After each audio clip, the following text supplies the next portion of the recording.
Deadlock's only been public for a few months, but the modding community's already going insane with it. Like, we really got vindictive jiggle physics before GTA 6. I mean, that look is out of pocket. Pretty cool that her sniper turns into a water gun though. And modders got even wilder skins, like this fishnet Lady Geist.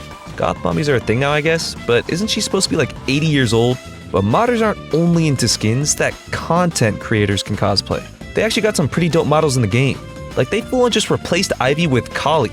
And honestly, good, because Ivy's gotta be one of the ugliest heroes I've ever seen in any MOBA. So they replaced the character, the abilities, the voice lines, everything.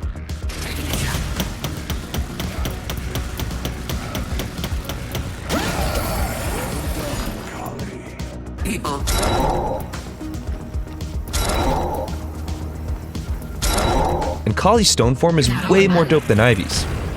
This shit looks like some OP anime power. And they even got an anime skin for Yamato. Kinda. They at least got the next best thing. Yamato, but Nier Automata style. It's pretty much perfect aside from the forehead being longer than her sword. There's no ability changers though, so no. You can't quad teleport like you can in Nier. But this has gotta be one of the coolest game swaps out of all the modded skins. But Nier Automata isn't the only game modders took skins from, because they got a Scout and Furnace and Engineer McGinnis from Team Fortress 2. They have all their voice lines. No! Yeah, gotcha! This thing ain't on autopilot, son. Start praying, boy. Their abilities. Building a sentry. It's basically like they swapped everything. That's kinda it for game references. But I bet we'll see a Bayonetta Haze mod at some point. For now, I guess I'll have to settle for Playboy Bunny Paradox. And if you play MOBAs a lot, this might be the closest you'll get to a real girl for a while. But absolutely no skin can top what they've done to my boy Viscus. Introducing Jizcus. Can't be the only one who thought of that first. Everyone I see playing with this skin acts like it's just some silly white goo. I mean it is, but come on. The ability mods though are absolutely insane. It's definitely a good thing that Valve scrapped these abilities and they were just modded back in, because a lot of them are OP as fuck. There's also an Ivy mod that changes her tether from being underneath her to behind her. It for sure gives you a better view of the map. But there's also an ability mod that lets her shoot acid onto the enemy. It does a ton of damage and the hitbox is insanely big. Like, what is that? You could get a team wipe off of one of these. Pockets mod ability is actually kinda nice though. Blitz. Blitz is basically just rapid fire with bullet lifesteal. And up close, it's nasty. Wraith also gets an upgrade with a new ability that Deadass shows enemies through walls for a few seconds. Kinda just sounds like a way to cover up hacking, but sure, call it Psychic Pulse. And 7 has a mod ability even better than his ult, cause it's literally an insta-kill. It's called Chain Lightning, which, surprise surprise, chains lightning between enemies. And if you combine it with Power Surge, well, just watch. But at least there's a couple 7 mods that are actually sick as hell.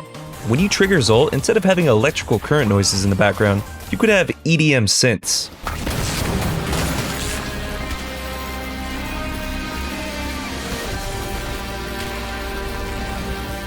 Or even better, Ramstein.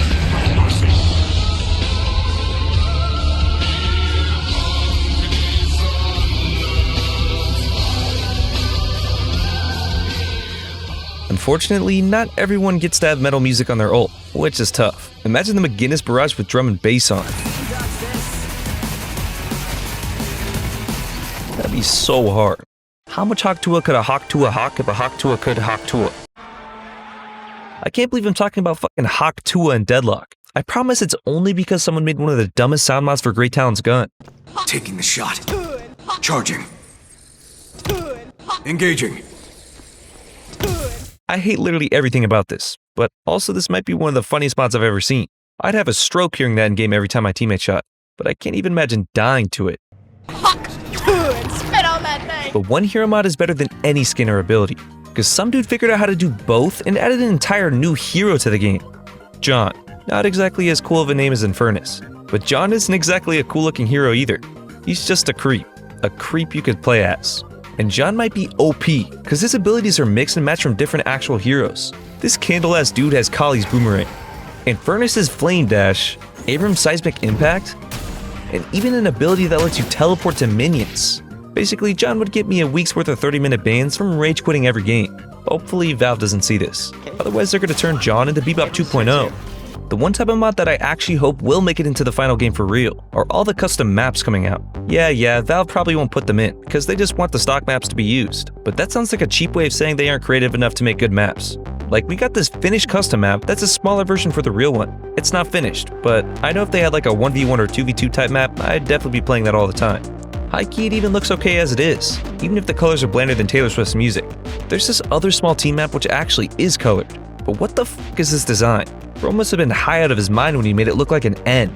Could make for some really fast-paced games though, which I definitely like more than 45 minutes of farming. And even aside from maps, they got a mind to turn up the brightness on the main map, so you don't feel like you're playing in the noir filter. It actually feels like a happy environment with that mod. But the best map mod by far is this dude working on copying Ilios from Overwatch. I mean, this thing is in depth. He's got the map, a dropship, all the boats at the dock, even the statue in the distance. This game isn't even released yet, and this dude remade an entire map. And if you're the type that likes to customize every aspect of the game, there are even some menu mods for that. You can change the Deadlock player images to a more cartoon Fable look, and even a relit version of all the hero profiles. And if you're a streamer not getting enough views, there's a perfect way to fix that problem. The brain rot HUD. Imagine if you got to watch someone cut glue while watching Shroud. I know there's people foaming at the mouth for that. I know I am. There's even a mod to make all of Deadlock better. It's called not playing Deadlock and playing Neon Prime instead. The game used to be a Cyberpunk game called Neon Prime, but they decided to change it to Deadlock because Cyberpunk is way overused. But there's a whole Discord server of people trying to change it back. They got this Neon Prime top bar, a Neon Prime sound overhaul, and even a full UI overhaul. It changes the background, the menu, the in-game HUD, the item and ability menu, and to be honest, the OG Neon Prime stuff looks way better than Deadlock. Don't at me. Currently, the UI mod is broken, but I'd definitely keep an eye out for updates on Game Banana. Because if you want to play the original game, this is probably the last chance you'll get. Once the game releases, the odds you can make this mod playable are lower than Microsoft making a good console, which will never happen. So definitely try this while you can. Sound overlays from Neon Prime or another game are cool, but this mod can get you some good old-fashioned meme sounds when you kill someone. You'll never stop.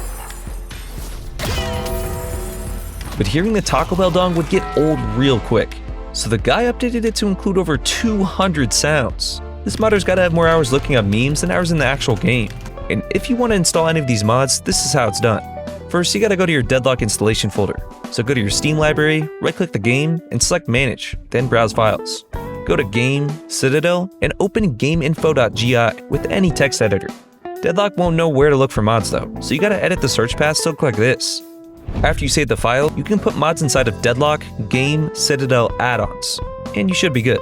If your mod suddenly stops working, it's because Deadlock is constantly updating, but all you gotta do is edit this file again the same way. Also, mods have to be named like this: pack, a double-digit number, _dir.vpk. So it should look something like this. Some mods require other steps, but the instructions should tell you what to do. And just like that, you're ready to throw on the white viscous skin and brain rot while gaming till your heart's content.